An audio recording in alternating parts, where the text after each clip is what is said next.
Quero compartilhar com você algo do Senhor nesta hora. O que você tem feito no dia da crise?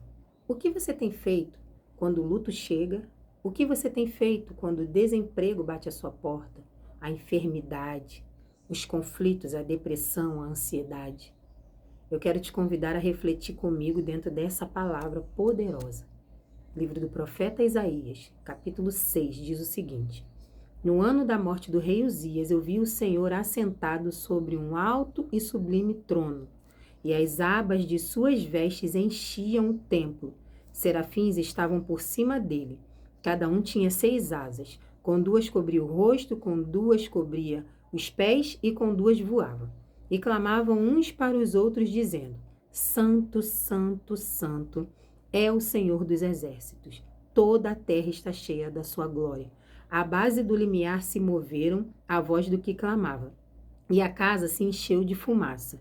Então disse eu: Ai de mim, estou perdido, porque sou homem de lábios impuros, e habito no meio de um povo de impuros lábios.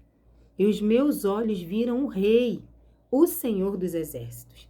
Então um dos serafins voou para mim, trazendo na mão uma brasa viva que tirara do altar com uma tenaz.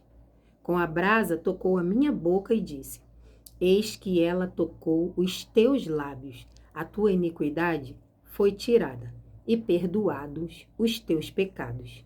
Depois disto, ouvi a voz do Senhor que dizia: A quem enviarei? E a quem há de ir por nós? Disse eu: Eis-me aqui, envia-me a mim. Aleluia. Então, no tempo da crise, o que você tem feito? Isaías foi ao templo para adorar e foi contemplado por uma visão do céu. Ele foi contemplado por uma experiência sobrenatural com Deus. O que eu aprendo através dessa palavra de uma forma bem simples e objetiva? No momento de maiores crises, no momento em que você não entende nada do que está acontecendo, no momento em que a depressão bate na sua porta, a ansiedade bate na sua porta, a pressão bate na tua porta, o Senhor quer se revelar. Sabe por quê? Porque o poder do Senhor se aperfeiçoa na sua fraqueza. Nós achamos que Deus se limita às nossas limitações. Deus, ele é soberano. Deus quer se revelar a você de uma forma sublime, grandiosa, que você não venha entender. Aqui, nesse momento, diz que no ano da morte do rei Uzias, se você for meditar nessa palavra, você vai ver que o povo de Judá passava por uma grande crise econômica, crise política, crise de todas as formas. O povo estava totalmente corrompido, idólatra, tinha perdido seu rei, ou seja, um caos total.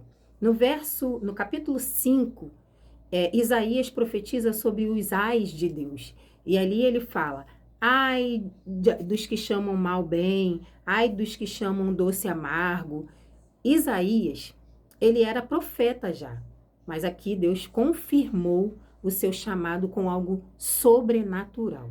Deus, de repente, está querendo se revelar a você de uma forma sobrenatural e você está apegado à crise, ao luto, à dor. Eu não estou dizendo que você não pode sentir, mas não se apegue, não se entregue, não se afunde nesse momento de crise. Deixe o Senhor se revelar a você. E quando Isaías tem essa visão, ele é completamente confrontado pelas suas iniquidades. Aquele profeta que no capítulo 5 diz: ai dos que chamam mal, bem, doce, amargo, no capítulo 6 ele diz: ai de mim. Muitas vezes nós somos rápidos em falar: ai de ti, ai daquele, mas Isaías, quando ele teve a visão, ele fala: ai de mim. Ele reconhece o seu pecado. Ele foi confrontado pela sua própria pecaminosidade. Isaías olhou para dentro dele. Primeiro ele tem uma visão do alto. Depois ele reconhece que era pecador. Tanto quanto o povo. Esse povo tem os lábios impuros e eu tenho os lábios impuros e o povo é um povo de impuros lábios, ou seja, todos nós pecamos. Isaías ali não se acha melhor porque ele era profeta ou porque ele estava tendo uma visão. Pelo contrário, ele reconhece o seu pecado, ele olha para dentro. Todas as vezes que nós temos uma visão do céu, quando nós vivemos uma experiência grandiosa do Senhor, a primeira coisa é o reconhecimento das nossas falhas. Deus quer que nós venhamos a reconhecer, confessar o nosso pecado. E você pode observar através do texto que após Isaías reconhecer que ele era pecador, um anjo o toca com brasa viva do altar e purifica os pecados dele. Para você ser perdoado pelo Senhor, primeiro você precisa reconhecer que você é pecador. E só depois, porque aqui no verso 8 diz, depois disto, ouvi a voz do Senhor que dizia, a quem enviarei? E quem há de ir por nós? Isaías ouviu a voz do Senhor após reconhecer o seu pecado e ser perdoado com o toque do anjo. Você quer ser tocado pelo Senhor? Você quer ser purificado dos seus pecados? Reconheça o pecado, reconheça que você é falho, reconheça e clame como Isaías, ai de mim.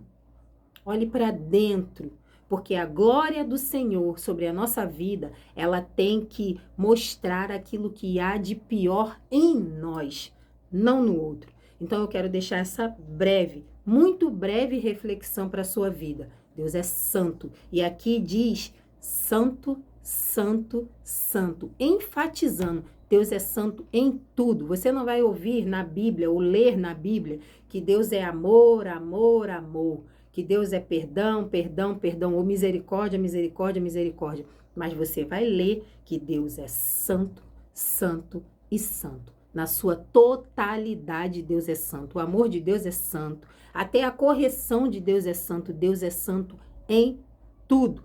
Então, por Ele ser santo e por Ele ter nos perdoado, nós nos prostramos, nós reconhecemos o seu senhorio. E eu quero fechar com algo. O trono da terra estava abalado. A terra estava em crise. Mas o céu não entra em crise. O céu não entra em crise jamais. Deus é o mesmo e Ele continua habitando em um alto e sublime trono. Deus te abençoe. Compartilhe essa palavra com alguém.